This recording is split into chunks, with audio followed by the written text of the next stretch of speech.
Hello বন্ধুরা, কেমন আছো সবাই? কাছে কিংবা দূরে যে যেখান থেকে ভিডিওটি দেখছো, আশা করছি সবাই ভালো আছো। আমি স্বর্ণময়ীরা, স্বর্ণস কুকিং অ্যান্ড লাইফস্টাইল ব্লগ চ্যানেলে তোমাদেরকে আরও একবার স্বাগত জানিয়ে শুরু করছি আজকে নতুন আরেকটি ভিডিও। আশা করছি আমার অন্যান্য ভিডিওর মতো আজকের ভিডিওটাও তোমাদের বেশ ভালো লাগবে।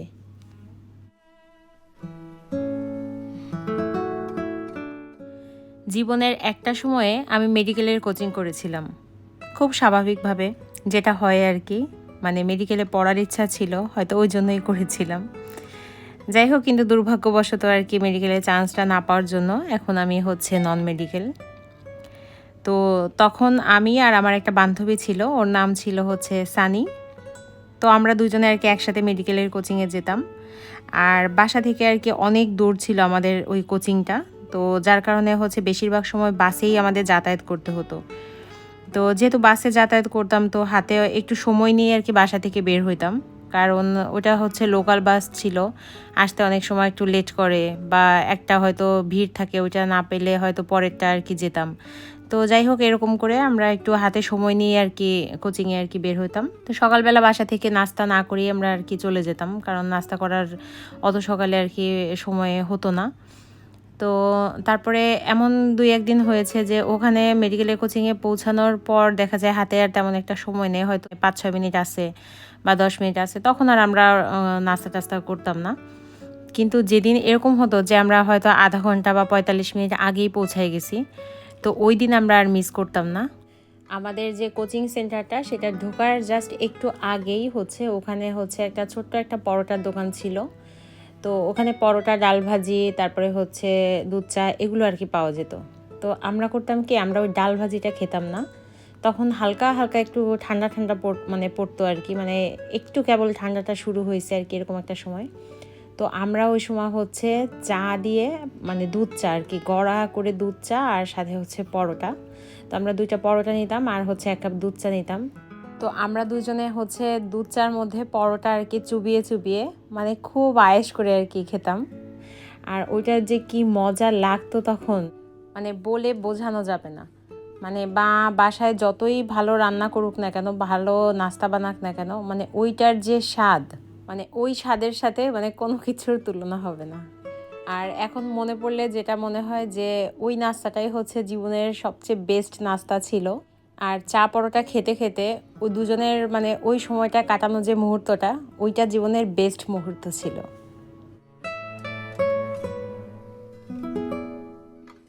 তো আজ হঠাৎ আর কি সকালবেলা যখন আর কি ঘুমটা ভাঙলো, একটু শীত শীত লাগতেছিল। তো তখন মনে পড়লো যে এরকম একটা সময়, মানে পরীক্ষার পরে, ইন্টার পরীক্ষার পরে আমরা তো একটা সময় এরকম কাটিয়ে এসেছি, নভেম্বর ডিসেম্বরে আমরা এরকম হচ্ছে মানে কোচিং করতাম আর কি। তো সেই কথাটা মনে পড়লো, আর মনে পড়লো ওই চা আর পরোটার কথা। তো ওইটা মনে করে আর কি আজকে খুব ইচ্ছা হলো যে চা আর পরোটাটা আর কি বানিয়ে আর কি খাই। তো সকাল সকাল উঠে আর কি ওটাই করে নিলাম। তবে চাটা পারফেক্ট বানাতে কোনো কিছু কিন্তু কম রাখেনি, দুধ, চিনি সব কিছু যথেষ্ট পরিমাণে আর কি দিয়েছি, মশলাপাতি যা যা দেওয়ার। তবে কোচিংয়ের ওই সময়টায় একসাথে দুজনে বসে চা পরোটা খাওয়ার যে স্বাদটা, তো সেই স্বাদটা কেন জানি আর পাচ্ছি না। তো ওই সময়ের চা পরোটার যে স্বাদটা, সেটা খুব মিস করতেছি, আর সাথে সানিকেও। আর ওকে মিস করে মনটা অনেক খারাপ হলো। তো ভাবলাম যে একটু গান শুনি। আর আমি কিন্তু প্রায়ই কিন্তু এরকম করি, সকালবেলা উঠে দেখা যায় রাগ সঙ্গীত ছেড়ে তো বসে বসে আর কি চা খাই, পেপার পড়ি। তো এই জিনিসটা কিন্তু তোমরাও করে দেখতে পারো। আমি গ্যারান্টি দিয়ে বলতে পারি যে যদি কারো মন খারাপ থাকে, তো এরকম একটা পরিবেশ সবার মন একদম ভালো করে দিবে। সংসারের সব কাজ আমার করা না লাগলেও টুকিটাকি ঘর গোছানোর কাজ আর রান্নাবান্না করে করে আমার দিনগুলি কিন্তু ভালোই কেটে যায়। আর আমি কিন্তু মাঝে মধ্যে তোমাদের সঙ্গে সেটা শেয়ারও করি। আর আমি জানি যে আমার ভিডিওগুলো যারা দেখো, তারা হয় সংসার ভালোবাসো, না হয় রান্নাবান্না অনেক ভালোবাসো। আর ওই জন্যই হয়তো তোমরা আমার ভিডিওগুলো আর কি দেখো। আর আমি কিন্তু তোমাদের ভালো লাগবে এটা ভেবেই কিন্তু দেখা যায় দুপুরে যা রান্না করি তার সব কিছু না দেখালেও কিছু রান্নার 2-1টা রেসিপি আমি তোমাদের সঙ্গে শেয়ার করি। তো আমার রান্নাগুলো সহ ওভারঅল আমার ভিডিওগুলো তোমাদের কেমন লাগে অবশ্যই একটু কমেন্ট বক্সে জানাবে, কারণ তোমাদের একটা কমেন্ট পেলে আমার উৎসাহ কিন্তু আরও বেড়ে যায়। তো আজ দুপুরে আমি খুব মজাদার একটা রেসিপি আর কি রান্না করেছি, সেটা হচ্ছে চিকেন দিয়ে ভেজিটেবল। এই রেসিপিটা দেখতে যেমন সুন্দর, খেতেও তেমনি মজা। আর এর সবচেয়ে ইন্টারেস্টিং পার্টটা হচ্ছে যে বাচ্চারা সবজি একদম পছন্দ করে না সেই বাচ্চারাও হাত চেটে পুটে এইটা খাবে।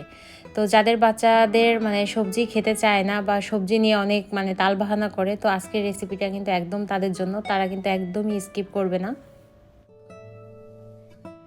আর এখানে সবজিটা রান্না করার জন্য দেখো গাজর কেটে নিয়েছি, এখানে নিয়েছি হচ্ছে ফুলকপি, তারপরে কুমড়া, আরও আছে হচ্ছে পেঁপে, পটল, আলু, তারপরে হচ্ছে বেগুন, তারপরে দেখো এখানে কিন্তু সিমও নিয়েছি, সিম আর কি 2 ভাগ করে আর কি কেটে নিয়েছি। আর সবজিগুলো কিন্তু দেখো সব কিছু কিন্তু এক রকমের আর কি কেটে নেওয়ার চেষ্টা করেছি। আর এখানে দেখো পাতাকপি ভালো করে ধুয়ে তারপরে এগুলোকে আর কি কিউব করে আর কি কেটে রেখে দিয়েছি। তো এই তো মোটামুটি সবজি তো এগুলো গেল।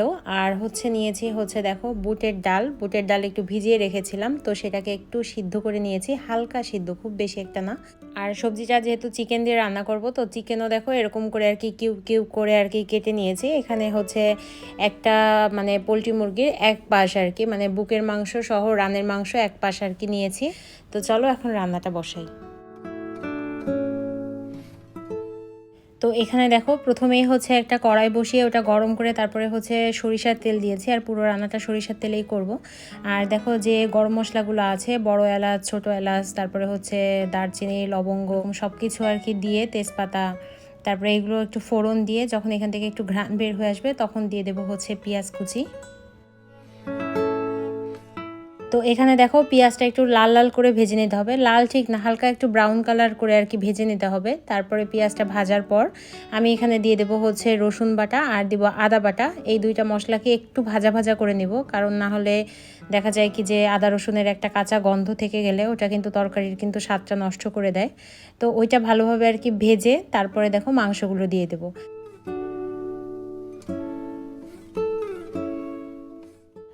মাংসটার মধ্যে মশলাটা যাতে ভালোভাবে আর কি ঢোকে, তো এই জন্য আর কি একটু ঢাকা দিয়ে আর কি মানে রেখে দেব। আর ঢাকনাটা দেওয়ার আগে আমি কিন্তু সামান্য একটু লবণও দিয়ে দিয়েছিলাম, ওটা আর দেখাতে আর কি মনে নেই। তো যাই হোক আর কি, লবণ যদি আমি নাও দেখাই তাহলেও কিন্তু তোমরা কিন্তু লবণটা দিয়েই খাবে, কারণ লবণ ছাড়া কিন্তু রান্না করলে একদম ভালো লাগবে না। আর এ পর্যায়ে দেখো যে গুঁড়া মশলাগুলো আছে, যেমন জিরা বাটা, তারপরে ধনিয়া গুঁড়া, তারপরে মরিচের গুঁড়া, হলুদ, এগুলো সব কিছু আর কি দিয়ে আবার মাংসটা ভালোভাবে কষাই নিব।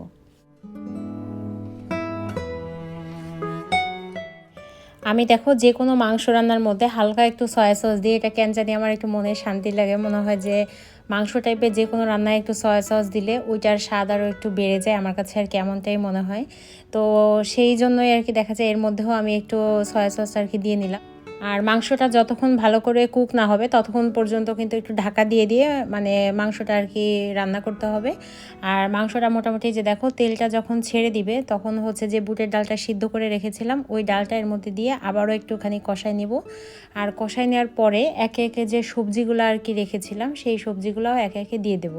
তবে হ্যাঁ, সবজিগুলো দেওয়ার সময় একটু খেয়াল রাখতে হবে, আগে যে শক্ত টাইপের আর কি সবজিগুলা, যেমন পেঁপে, গাজর, তারপরে আলু, এরকম মানে শক্ত থেকে আর কি নরম এই টাইপের বুঝে বুঝে তারপরে হচ্ছে সবজিগুলো দিয়ে নিতে হবে।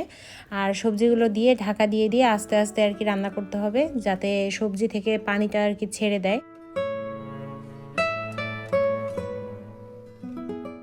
তো দেখো পেঁপে গাজরটা মোটামুটি সিদ্ধ হয়েছে, এখন বাকি যে সবজিগুলো আছে সেগুলো আর কি আস্তে আস্তে করে দিয়ে দেবো। আর এভাবে করে কিন্তু সব সবজিগুলো ভালো করে কষায় নেব যতক্ষণ পর্যন্ত না সবজি থেকে পানিটা ছেড়ে আসে।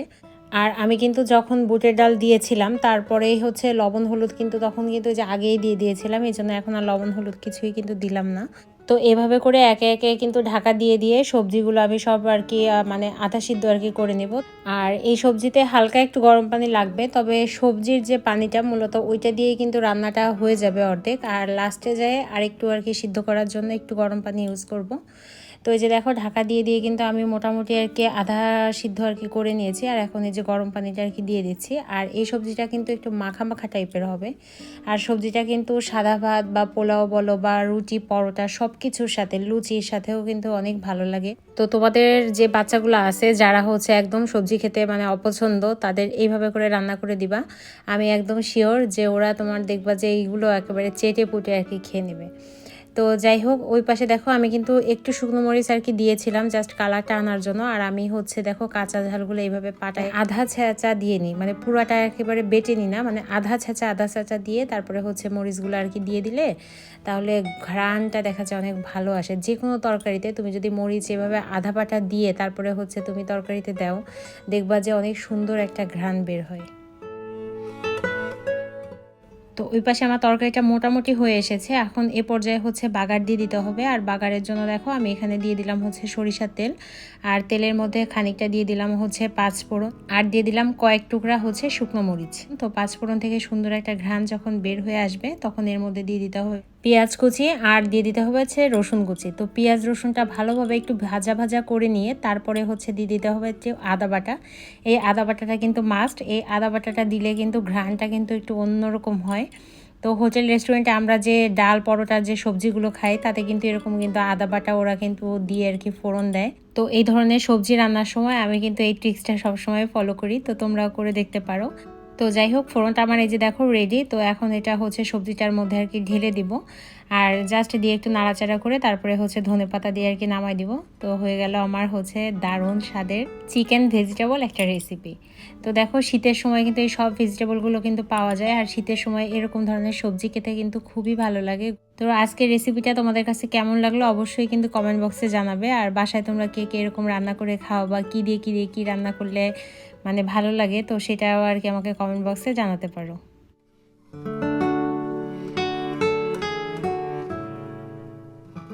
তো আজ দুপুরে কি রান্না করেছি সেগুলো তোমাদের একটু দেখিয়ে দিই। এই যে উচ্ছে ভাজি করেছি, সবজি রান্না করেছি, আর দেখো দেশি মাছ দিয়ে লাল শাক দিয়ে হচ্ছে তরকারি রান্না করেছি। আর এই মাছগুলো আমার বাবা পাঠিয়েছে গোপালগঞ্জ থেকে। তো এখন কিন্তু বাজারেও প্রচুর দেশি মাছ পাওয়া যায়, তো দেশি মাছ দিয়ে যে কোনো ধরনের শাক রান্না কিন্তু আমার খুবই পছন্দের, তো সেটা আর কি রান্না করেছি। আর এখানে দেখো বাড়ি থেকে আমার শাশুড়ি কচু পাঠিয়েছিল, সেই কচু আর কি ভর্তা করেছি, সাথে একটু সালাদ। এটাই হচ্ছে আজকের খাবার ছিল। তো দুপুরে খাওয়া দাওয়া শেষ করে চলে আসছি হচ্ছে একটু শপিং করতে। তো ঘরের পর্দাগুলো আর কি একটু চেঞ্জ করার দরকার ছিল। তো চেঞ্জ করার জন্য যেটা করেছি সেটা হচ্ছে, যখন বাড়িতে গিয়েছিলাম তখন আমার ড্রয়িং রুমে যে পর্দাগুলো ছিল তো সেগুলো আর কি বাড়িতে নিয়ে গিয়েছিলাম। তোমরা যারা আমার আগের ভিডিও দেখেছো তারা হয়তো বুঝে নিয়েছো যে ওই বাড়ির যে পর্দাগুলো আমি টানিয়েছিলাম সেগুলো আমি বাসা থেকেই নিয়েছি। তো বাসার পর্দাগুলো যেহেতু আর কি চেঞ্জ করার ইচ্ছা ছিল, তো এই বুদ্ধিটা আর কি খাটালাম যে বাসার পর্দাগুলো আর কি বাড়িতে ট্রান্সফার করে দিলাম, আর হচ্ছে এখন বাসায় আর কি নতুন পর্দা কিনে নিলাম, তো হয়ে গেল আর কি। তো সেই জন্যই আর কি দেখো পর্দা দেখতে আর কি চলে আসছি। আর এখানে একটা পর্দা দেখে আর কি খুবই পছন্দ হলো। তো পর্দা তো দেখছিলাম, সাথে সাথে কিন্তু ঘর সাজানোর অন্য জিনিসগুলোও দেখছিলাম। তো দেখতে আসছি কিন্তু পর্দা, কিন্তু বারবার চোখ চলে যাচ্ছিল হচ্ছে ঝাড়বাতি, তারপরে হচ্ছে হোম ডেকোর যে আইটেমগুলো সেখানে। তো যাই হোক, অনেক পর্দা দেখার পরে হচ্ছে এই পর্দাটা আর কি খুবই পছন্দ হলো। তো যাই হোক, লাস্ট অফ অল আমি এই পর্দাটা আর কি নিয়েছি। তো আমার ড্রয়িং রুমে যেহেতু মাত্র 2টা পর্দা লাগবে, তো ওরা বললো যে ঘন্টা 2 সময় দিলে ওরা আর কি বানিয়ে দিতে পারবে। তো আমরা যেহেতু আজকে পর্দা কিনতেই এসেছি আর অন্য কোনো কেনাকাটা করব না, তো ওদের বললাম যে না, 2 ঘন্টা বসে থাকবো না, আগামীকাল এসে তারপরে হচ্ছে নিয়ে যাব। তো জাস্ট অর্ডার দিয়ে আমরা আর কি বাসায় চলে আসছিলাম।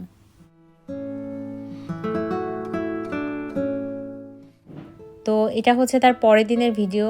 তো আমাদের হচ্ছে গতদিন আমরা পর্দাটা আর কি মানে বানাতে আর কি দিয়ে আসছিলাম, তো আজকে আর কি মানে নিয়ে আসছে যে শুভ। তো আমি আজও একটু কাজে বাইরে গিয়েছিলাম, তো এসে দেখলাম যে শুভ এখনও টানায়নি। তো বললো যে আপনি আবার ভিডিও করবেন কিনা, সেজন্য আর কি মানে টানায়নি। তো আমি বললাম ওকে, তাহলে চলো আমরা আর কি পর্দাটা আর কি টানাই। তো শুভ্র আমাকে বলছিল যে বাইরে থেকে এসেছেন মামি, আগে হচ্ছে ফ্রেশ ট্রেশ হয়ে নেন। তো আমার কি আর তর্স হয় বলো, মানে আমার যে কোনো কিছু মানে ঘর সাজানোর বলো বা যে কোনো কাজ আমার ফেলে রাখতে একদমই ভালো লাগে না। তাড়াতাড়ি মনে হয় কি যে মানে করে ফেলতে পারলে আর কি আমার ভালো লাগে। তো যাই হোক, এই যে আমি আর শুভ্র দুজনে মিলে আর কি দেখো পর্দাটা আর কি টানিয়ে নিচ্ছিলাম। আর পর্দাটা দেখার পরে অবশ্যই কিন্তু তোমরা কমেন্ট বক্সে আমাকে জানাবে যে পর্দাটা কেমন হয়েছে। তবে পর্দাটা কেনার সময় কিন্তু আমি অনেক কিছু মাথায় রেখেই কিন্তু কিনেছি। দেখো আমার যে ওয়ালমেটগুলো আছে দুই পাশে, তো তার সাথে কিছুটা মিল রেখেই কিন্তু কেনার চেষ্টা করেছি। আর পর্দাটা যখন আমি দেখেছিলাম আমার পছন্দ হওয়ার পর আমি ভেবেছিলাম যে আমি পুরো ঘরের জন্য আর কি নিব, বিশেষ করে আমার রুমের জন্য আর কি এক সেট নিব। তো যখন পর্দাটার দাম শুনলাম তখন নিজেকে সান্ত্বনা দিলাম যে থাক, সব আশা পূরণ হবার নয়, সব আশা পূরণ হওয়ার দরকারও নাই। তো এই দুইটাই আর কি কিনে নিয়ে আসলাম। আর আমার পর্দা দুইটা কিন্তু টোটাল 16,000 টাকা আর কি পড়েছিল। তো যাই হোক, তোমরা আর কি অনেক সময় আর কি একটা জিনিস কিনলে বা ওটার দাম জানতে চাও, তো এই জন্য আর কি তোমাদের দামটা বললাম।